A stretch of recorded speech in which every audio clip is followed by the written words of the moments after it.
Um ônibus bateu na traseira de uma carreta na BR-060. Foram socorridos com ferimentos. 3 estão em estado grave. O Cerrado em chamas. 6 cachoeiras de Pirenópolis correm risco de fechar por causa de uma queimada que começou na região da cidade da Pedra. Na Chapada dos Veadeiros, 60 brigadistas continuam trabalhando no combate ao fogo que avançou em direção à Serra do Segredo. O incêndio começou de repente ontem no Vale da Lua e deixou pelo menos 100 turistas cercados pelo fogo. E o calorão, hein? Esse calor que não dá trégua. A previsão é de altas temperaturas e baixa umidade do ar, que deve chegar a 12%. Isso é clima de deserto. Covid-19. Lusiânia é a única das grandes cidades de Goiás que aplica a dose de reforço em idosos com mais de 70 anos. Outras prefeituras aguardam a chegada de mais doses para seguir a recomendação do Ministério da Saúde. Tudo isso e muito mais você vê agora no Jornal Anhanguera.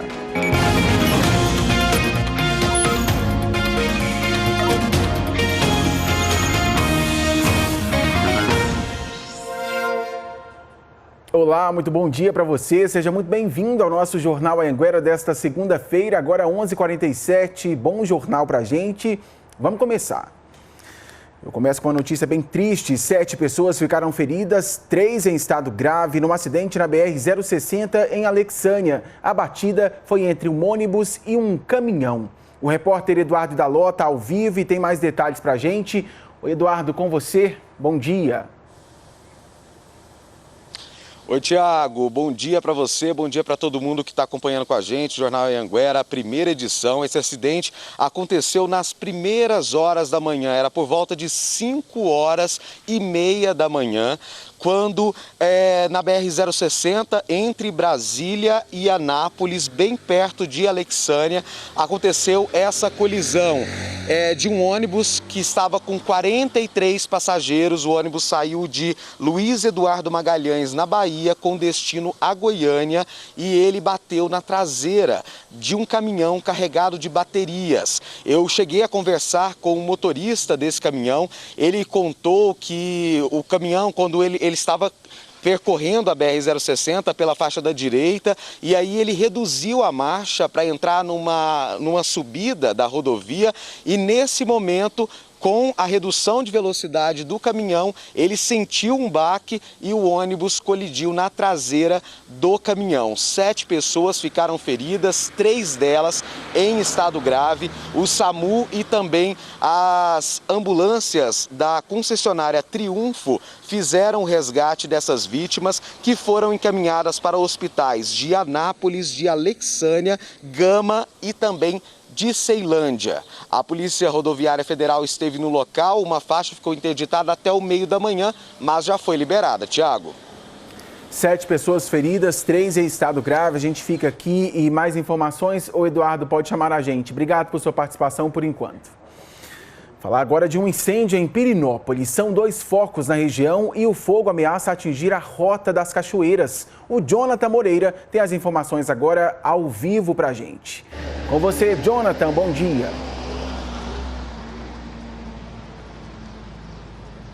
Bom dia, Tiago, para você e para todo mundo que está acompanhando a gente. O Corpo de Bombeiros já trabalhava em Pirenópolis, numa frente de serviço, combatendo o incêndio em uma região dentro do município, mais sentido Cocalzinho de Goiás. O trabalho ainda nem acabou e agora os militares têm uma outra preocupação, é esse outro incêndio que está ameaçando a Rota das Cachoeiras, ali na região da Cachoeira do Dragão. Estava conversando agora há pouco por telefone com o sargento do Corpo de Bombeiros lá de Pirenópolis, ele me contando que até então os militares estavam com muita dificuldade para chegar até o local, porque é uma região de serra. Agora que os militares estão conseguindo intervir, fazer com que as chamas sejam amenizadas. Ao todo, entre militares, brigadistas e moradores lá da região, são aproximadamente 50 pessoas trabalhando para contornar, para resolver essa situação que preocupa lá em Pirenópolis. Questionei ao sargento do Corpo de Bombeiros se havia alguma pousada, alguma trilha ou alguma cachoeira interditada para os turistas. Ele me disse que ainda não, que não chegou nenhum relato de turista passando por alguma dificuldade ou que seja para isolamento desses locais. Não dá para determinar, por enquanto, qual é a área devastada pelo fogo nesses 2 focos de incêndio que o Corpo de Bombeiros trabalha para conter. Só se sabe que os militares estão trabalhando neste momento para resolver essa situação que preocupa lá em Pirenópolis. Tiago. A questão é que o estado inteiro está em chamas, um fim de semana violento aí de crimes ambientais, geralmente queimadas provocadas. A gente está de olho aí no trabalho do Corpo de Bombeiros. Você falou de um incêndio, eu tenho um outro aqui, já quero agradecer a sua participação, porque bombeiros combatem um outro incêndio no Vale da Lua, lá na região da Chapada dos Veadeiros. Turistas chegaram a ficar cercados pelo fogo e tiveram que ser resgatados.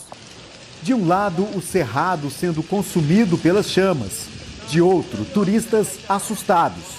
Muitos registraram o momento do incêndio. Vale da Lua, dia 12 de setembro de 2021, tudo em chamas. O idoso passou mal, crianças pequenas também. A gente teve que correr. Quando a gente chegou aqui, a gente viu a emoção, a tristeza também de alguns, né?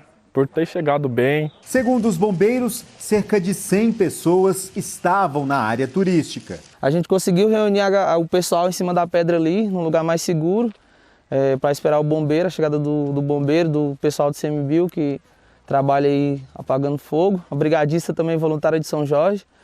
Chegou e deu todo o apoio aí, a gente conseguiu tirar o pessoal que estava lá em segurança, ninguém ficou ferido. Após todos serem socorridos, os bombeiros, brigadistas e voluntários começaram o trabalho de controlar o fogo.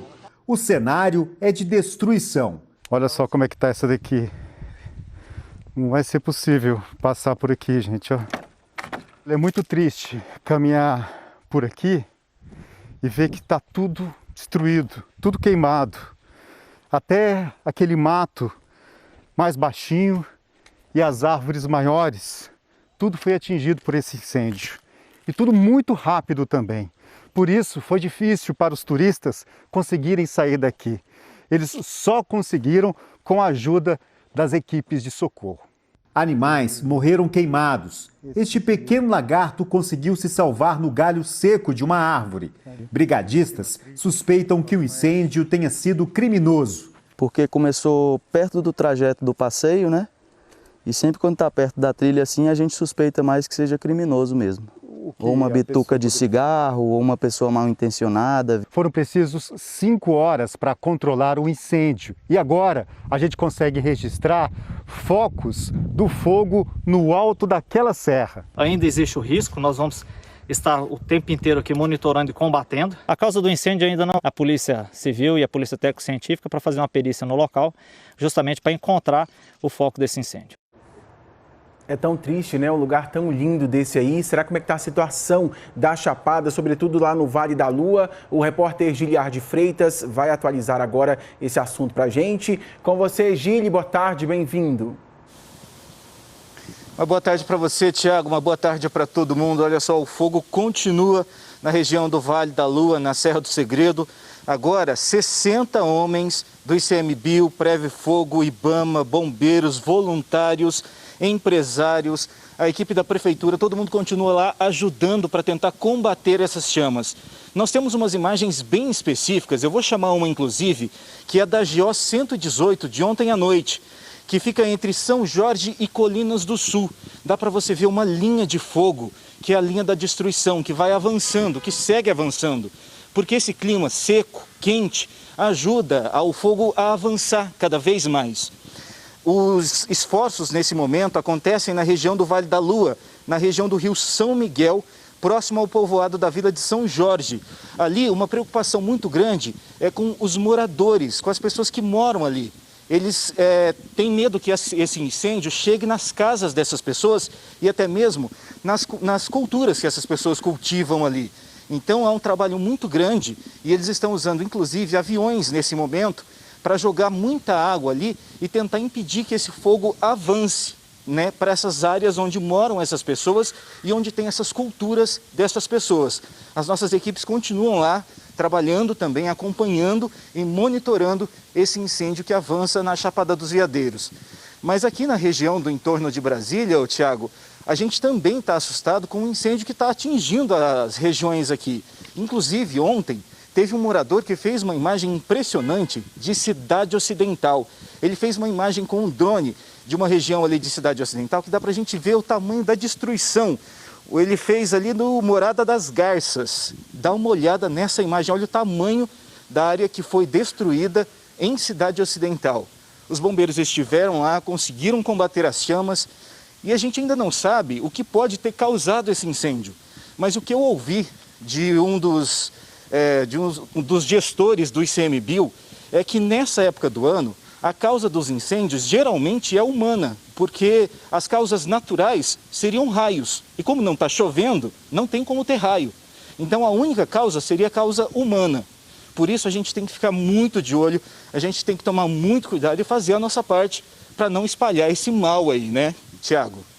E sabe o que é pior, Ogília? Cada ano que passa, essas queimadas provocadas aumentam. É preciso ter cuidado aí. Me chamou muita atenção também a questão lá do Vale da Lua. Pelo menos 100 turistas ficaram ali cercados pelo fogo. Os bombeiros tiveram que trabalhar bastante para retirar estes visitantes. Claro, a gente segue de olho nessa história. Obrigado por sua participação. Abraço para você. Quero te falar de um outro grande incêndio numa área de vegetação em Santa Helena de Goiás que deixou os moradores assustados. Foram 12 horas de trabalho intenso para conseguir apagar as chamas. A fumaça ainda paira sobre a cidade.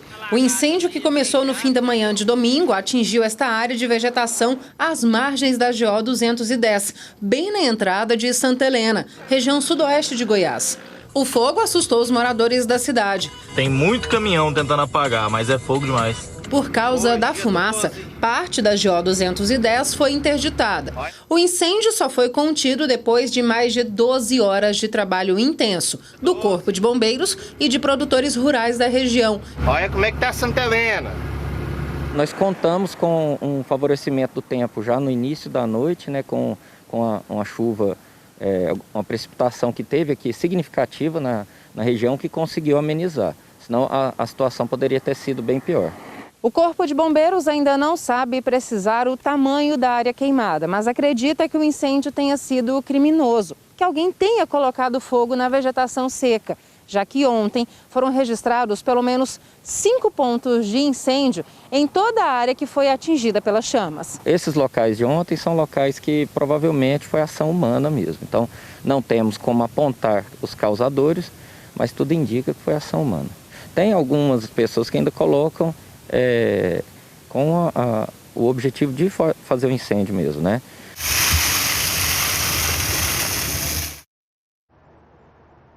Que triste, meu Deus. Mudar de assunto agora para te contar que 2 jovens morreram após baterem um fio de alta tensão que estava solto em uma rua de Itumbiara. Larissa lembra com carinho do primo João Pedro. A gente morava na roça, né?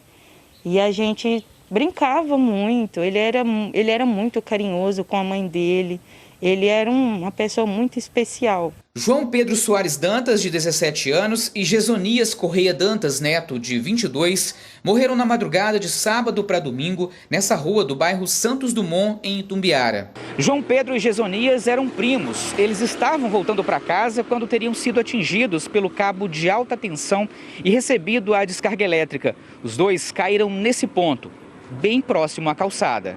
O Corpo de Bombeiros e o SAMU foram acionados, mas quando as equipes chegaram, os primos já estavam sem vida. Infelizmente, eles já estavam com vários ferimentos, né?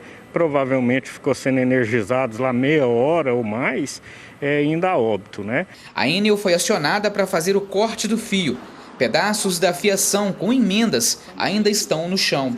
Os corpos foram encaminhados ao IML e sepultados no início da noite de domingo. O cidadão, ao se deparar com qualquer tipo de risco iminente, assim, tanto fiação energizada, quanto algum indício de explosão, ela primeiramente deve discar 193, acionar o Corpo de Bombeiros, para que a gente vá até o local e faça o isolamento e a segurança daqueles que lá estão.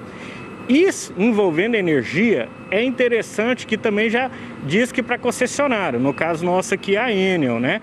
Para que ela já tenha ciência o quanto antes, né? E desenergize, né, aquela área. Tão triste, né? Em nota, a Enel lamentou a morte dos 2 jovens e disse que depois do acidente, uma equipe da empresa foi ao local para fazer o desligamento da rede, mas as vítimas já estavam sem vida. A Enel disse também que toda a assistência necessária será oferecida às famílias das vítimas. Olha, morreu o motorista de ônibus que foi atacado por uma passageira em Anápolis. Ele teve 80% do corpo queimado e chegou a ficar 11 dias no hospital. O corpo do motorista foi enterrado no cemitério Parque, em Anápolis. O Alisson Barbosa dos Santos, de 35 anos, ficou internado por 11 dias em Goiânia com 80% do corpo queimado. Segundo a família, o nível de infecção do motorista aumentou muito. Ele morreu depois de sofrer 3 paradas cardíacas. Minha família morreu um pouco hoje. O Alisson foi vítima de um ataque. Uma mulher jogou um líquido inflamável no motorista e em seguida ateou fogo. O motorista saiu do ônibus com o corpo em chamas. A mulher suspeita de atear fogo no motorista foi identificada e segue presa. Antes, ela respondia por tentativa de homicídio. Com a morte de Alisson, ela passa a responder por homicídio qualificado. As investigações, elas continuam, né? Os autos já foram encaminhados ao Poder Judiciário. A autuada, ela responderá agora por homicídio qualificado consumado. Para a polícia, a suspeita alegou que motoristas do transporte coletivo de Anápolis zombavam dela por ter mau hálito.